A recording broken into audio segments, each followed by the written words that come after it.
Hi folks, I'm Judd. I'm a professional astrologer with 35 years consultative experience, and these are my astrological forecasts for each sign of the zodiac for the year 2014. Enjoy. And this is the astrological forecast for the sign of Capricorn for the whole of the year of 2014. It's going to be one of those years, folks, and the first few months are going to be pretty fast. Every planet in the sky is affecting you. Let's deal with a big issue, the Uranus-Pluto square. Pluto is in Capricorn. He's about 35 to 40% of his journey through your sign now. He entered in 2008 and he'll leave something like 2022, something like that, I think. He's about a third of the way through, maybe just more than that. And over the coming year, Pluto is going to pass on the sun of those of you born January 2, 3, 4, in a way that it's not going to take prisoners. If you're born at the start of January and you've got Pluto conjunct your sun over the coming year, you can either find that there's people out there who are trying to manipulate, disempower, subvert and have inappropriate and unethical influence over you. You could become like this yourself, but then why are you watching me?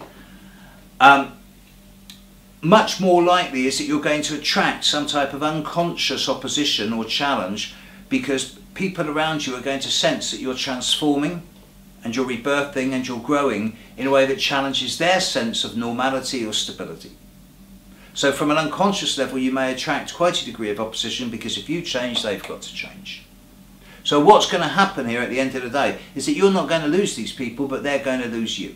Or you're going to deliberately choose to stay the same just to suit other people.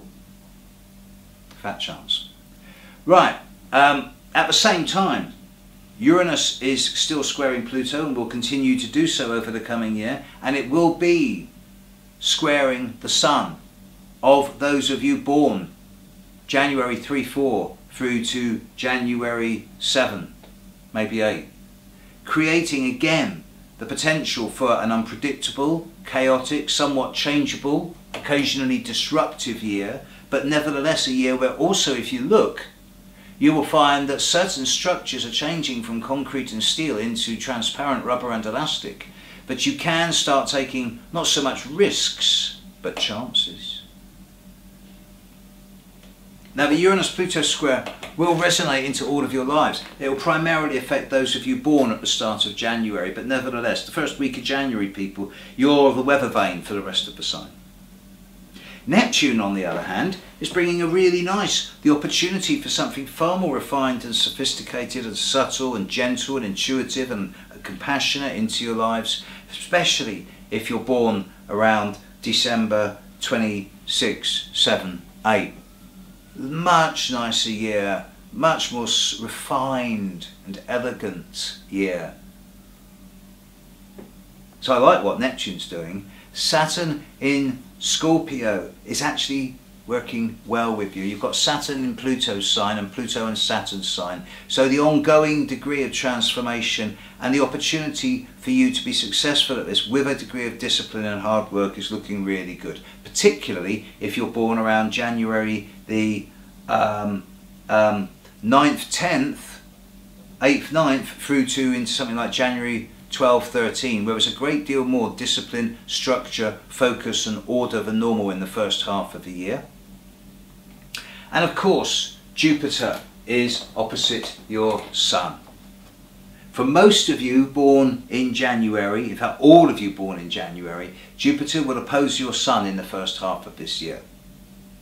And for some of you, particularly those of you whom the last 3 or 4 months of 2013 have held a degree of larger than life or over the top circumstances, then please expect the period around mid-February through to early April to see the resolution of that. And you should not allow things to get out of proportion at this time, because if you do, you risk quite a lot. Keep things in perspective. It may well be that for a large number of you, a number of buttons do get pushed over the period of the middle 10 days of April. And this is one of the 2 or 3 most difficult times of the year, perhaps one of the 2 most difficult times of the year. The other one is the period at the immediate start of January with the new moon in Capricorn conjunct Pluto on January the 1st, which is a time to be cautious, particularly if that's your birthday, and this will be a do or die year for many of you. It's also worthy of note that Venus is retrograding in Capricorn during January of 2014, and it will stay in Capricorn basically until the end of February, start of March, and it's a long time in Capricorn. It's bringing perhaps the first couple of months of the year a reassessment of value and worth around what it is that is important to you and that is still sustainable over the coming year. It's not a quiet year. It has to be said that the time of late March through to mid-July is a concentrated burst of energy, and it is at this time that more than 60% of the hard work and big choices of the year will take place. Certainly by the time you are into August, you're going to be seeing a considerable decrease in the levels of gravity, stress, restriction, challenge, problems and larger than life situations. 85% of the problems of the year are going to be over by mid-August. Let's get you there. I suppose really there's no other word for it. What with the large number of different influences coming your way, especially in the first few months of the year, especially in the second quarter, as far as 2014 goes, Capricorn, have a disciplined year.